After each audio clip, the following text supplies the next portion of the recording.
Something is following Alex out of Toronto. And it is not a trophy. It is not a ranking. It is not even a memory. It is a sound, a very specific sound. Thousands of voices calling one name. And right now, nobody knows if that sound can survive a border crossing. Nobody knows if it can survive a new city. New lights, new strangers in the stands, and nobody, not even Alex herself, knows what happens the moment she steps onto a hard court in Cincinnati and looks up to see whether anyone came. Because here is the question that is quietly eating at everyone who has been paying attention. Was Toronto a one-time miracle? Or was it the first sign of something that cannot be turned off? Rewind for 1 second, because you need to understand what actually happened before you can understand what might happen next. In Toronto, something shifted that had nothing to do with technique or footwork or spin rate. A crowd showed up that did not just watch, it belonged to her. Flags climbed into the air point after point. Chants rose in waves that had nothing to do with etiquette and everything to do with pride. And in the moments when Alex looked cornered, when the match looked like it was slipping through her fingers, the noise did not fade the way it usually does when a crowd senses defeat coming. It got louder. It leaned in. It refused to let the story end quietly. That is rare in tennis. Tennis is a sport of hush, a sport where silence is sacred, where a single cough between points can draw a glare from a player mid-toss. But something broke that rule in Toronto, and it broke it in the best possible way, and now the tour is packing up and moving to Ohio, and the only question that matters is whether that broken rule packed its bags too. Cincinnati is not a soft landing. Let's be honest about that before we go any further, because this is not a feel-good detour. This is one of the most unforgiving stops on the entire calendar, a tournament that has quietly humbled legends, a place where seeded players fall in the first round and nobody blinks because that's just what Cincinnati does. The draw is loaded with players who have already lifted trophies at this level. Players who know exactly how to shut down a rising star before the moment gets away from them. So picture it. New country, new surface conditions, new noise level to figure out. And somewhere in the middle of all that unfamiliar pressure, one very familiar question waiting to be answered. Does the crowd come back? Because if it doesn't, this is just another young player trying to survive a brutal draw. But if it does, if even a fraction of what happened in Toronto shows up again, then something is happening here that is much bigger than one tournament, and much harder to explain with normal sports language. Here's where it gets complicated though, and this is the part nobody wants to say out loud. Support like that is not free. It comes with weight. When a handful of fans show up, a loss just feels like a loss. But when a community shows up, when people take time off work, book flights, print signs, teach their kids a name to shout, a loss starts to feel like something else entirely. It starts to feel personal, even to people who have never touched a tennis racket in their life. And that is the tightrope Alex has been asked to walk without ever signing up for it. She didn't ask to become a symbol. She asked to compete. But somewhere between one big win and one emotional celebration, those two things fused together, and now she has to figure out how to carry both at once, on a court where nobody is going to hand her a single easy point because of who's cheering for her. So let's talk about what actually happens once the umpire says, "Quiet, please," and the noise vanishes. And it's just her, the ball, and an opponent who does not care about flags, because that's the truth nobody's chanting can change. The crowd cannot serve for her. The crowd cannot chase down a ball that's flying toward the sideline. The crowd cannot save her when she's down a break in the final set with her legs burning and her mind racing. In that moment, it is just Alex, and whatever she has built inside herself across every practice court, every long bus ride, every loss that hurt more than she let anyone see. And that's actually the most interesting part of this entire story. Because if you've watched her closely this season, you already know her greatest weapon isn't her forehand and it isn't her serve. It's her refusal to accept that a match is over before it's actually over. Watch her when things go wrong. Watch what happens after a bad game, a blown lead, a missed opportunity that should have crushed her spirit. Most players deflate in that exact moment. She doesn't. Something in her resets, almost like the disaster never happened, and she starts hunting for the next opening like she's the one with nothing to lose. That single trait, the refusal to fold, is the reason people believe there's a ceiling-breaking run somewhere in her future. And it's the reason Cincinnati suddenly feels like it could be the stage where that belief either gets tested or gets proven. Now, here's a twist almost nobody is talking about. This tournament sits at a brutal point on the calendar, right before the US Open, which means every single player in that draw is under a different kind of pressure than usual. Rankings are shifting. Confidence is fragile. Big names are trying to find rhythm before the biggest stage of the year. And that means the players Alex could face are not just talented, they're desperate, hungry in a way that makes them dangerous.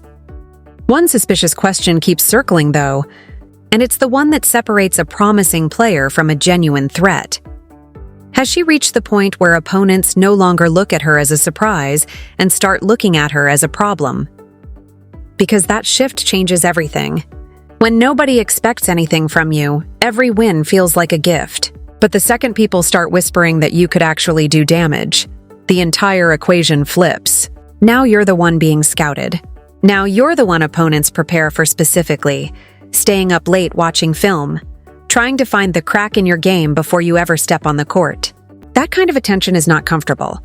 It's not supposed to be, but it is, without question, a sign that something real is happening, because nobody studies a player they don't fear even a little. So try to imagine the scene the way it might actually unfold, because this is where it gets almost cinematic. The stadium in the early rounds, half full, quiet, ordinary. Then someone near the back section unfurls a flag. Somebody 2 rows down starts filming. A cluster of fans near the baseline start murmuring her name between points, testing the water, unsure if the rest of the crowd will join in. And then it happens. 1 chant becomes 2, 2 becomes 10.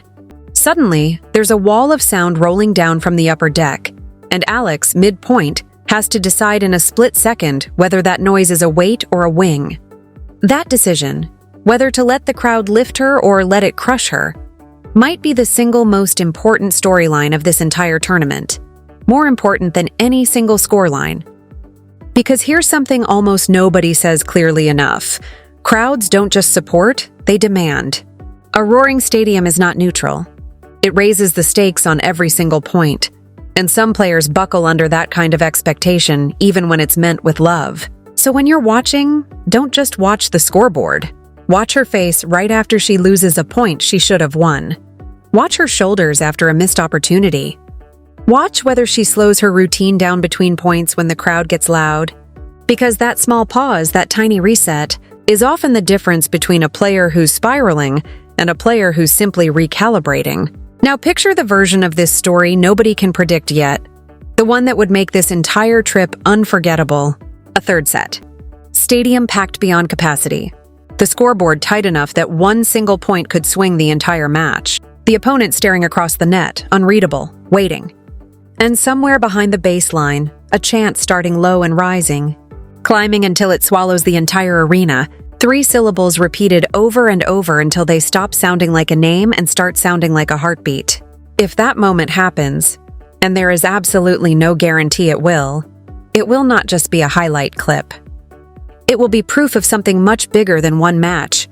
Proof that a young player from the Philippines can walk into one of the most punishing tournaments in the sport and turn a neutral American stadium into something that feels, for 2 hours, like home. But let's pull back from the fantasy for a second, because the truth is messier and more human than any highlight reel.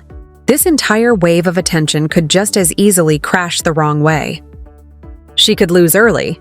The flags might never show up in the numbers people are hoping for.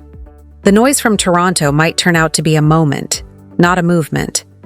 And if that happens, the same energy that lifted her could quietly turn into pressure that follows her into every future tournament, a shadow she never asked to carry.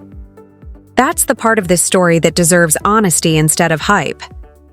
Alex does not owe anyone a deep run.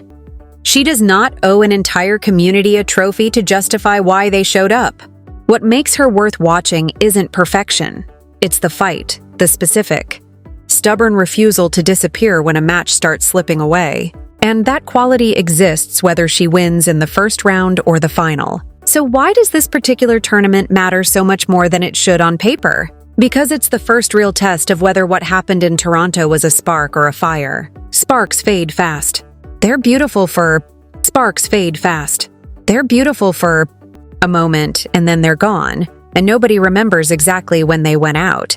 Fires spread.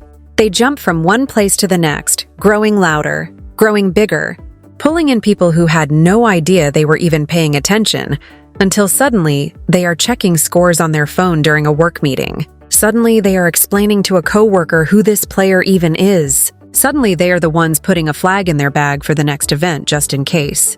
That is how movements are actually built, not through one grand announcement, but through thousands of small, quiet decisions made by ordinary people who felt something they didn't expect to feel while watching a tennis match.